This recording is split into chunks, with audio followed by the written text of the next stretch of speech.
This is a visual circle packing diagram showing how the UK housing market looked in 2024, broken down by city, build type and tenure. Each large outer circle represents a major city, these being London, Birmingham, Manchester, Leeds and Liverpool. The size of each city circle shows the number of property transactions in that city during 2024. So straight away you can see which markets are biggest and which are smaller. Inside the city, the data is split into two main groups.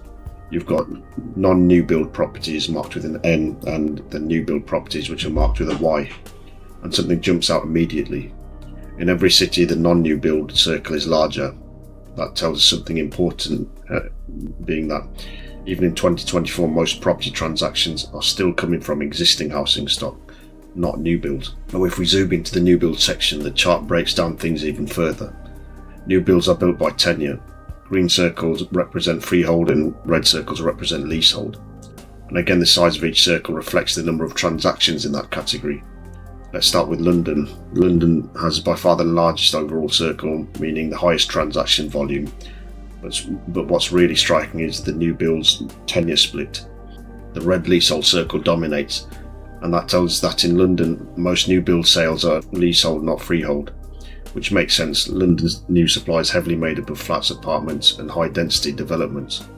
Now if we compare that with Manchester, then you can see that Manchester still has a strong leasehold presence in new builds, but the split between leasehold and freehold is much more balanced. That suggests a mixture of apartment developments alongside more traditional housing, not quite as extreme as London. If we move on to Birmingham, then we see another shift. Here freehold new builds play a much bigger role. The green circle is similar in size or even larger than the red one, and that points to a new build pipeline with more houses, not just flats. When we take a look at Leeds, the overall volume is smaller again. New build activity is more modest, and within that freehold is clearly more prominent than leasehold. And that fits a market that's still largely lower density and suburban in character. And finally Liverpool. It has the smallest overall transaction volume of the cities shown. New builds are present but on a much smaller scale, with a mix of freehold and leasehold, though neither dominates in absolute terms. So when you step back and look at the whole picture, three things become very clear. First, existing housing stock still dominates everywhere. New builds are important, but they're not the majority of transactions. Second, tenure varies massively by city. Leasehold dominates in London, while freehold becomes more common the further you move away from the capital. And third, the urban form matters. Dense apartment-led cities skew leasehold. Cities with more space and suburban development skew freehold. This is why this kind of visualization is so powerful. In one graphic you can see scale, structure and ownership patterns, not just how much is being built, but what kind of housing is actually being created. And that's the critical information for investors, developers and anyone trying to understand how the UK housing market really worked in 2024. This chart shows the average property prices in Birmingham across the whole of 2024, laid out in a calendar style heat map. Along the top you've got the months of the year from January through to December. Down the left hand side you've got days of the week from Monday to Sunday. So each little square represents one day in 2024, and the colour of that square shows the average price paid for properties sold on that day. The colour scale on the right is the key, and the lighter shades represent lower average values, and the darker red circles represent higher average prices. So the darker the square, the more expensive the properties that completed on that day. The first thing that jumps out is how consistent the weekday activity is. From Monday to Friday you see a steady block of colour across almost every month. That tells us that property transactions complete on weekdays, which lines up with how solicitors, lenders and the land registry actually operate.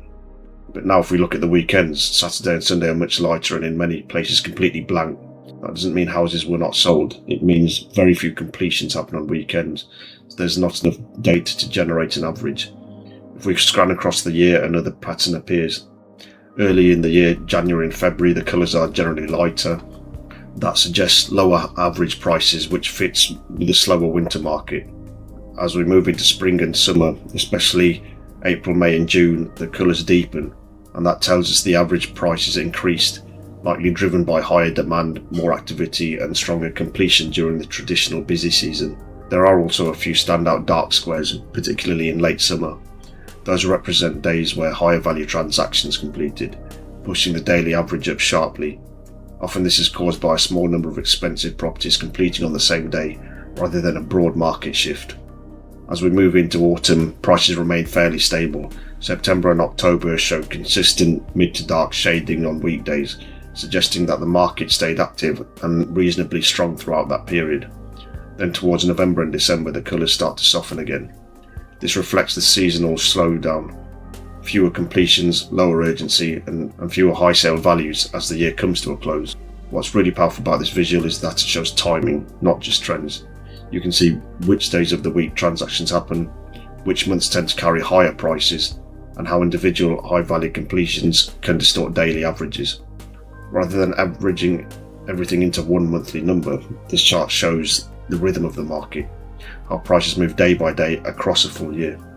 For investors and analysts, this kind of visualization is useful because it highlights seasonality, operational reality, and volatility at a very granular level.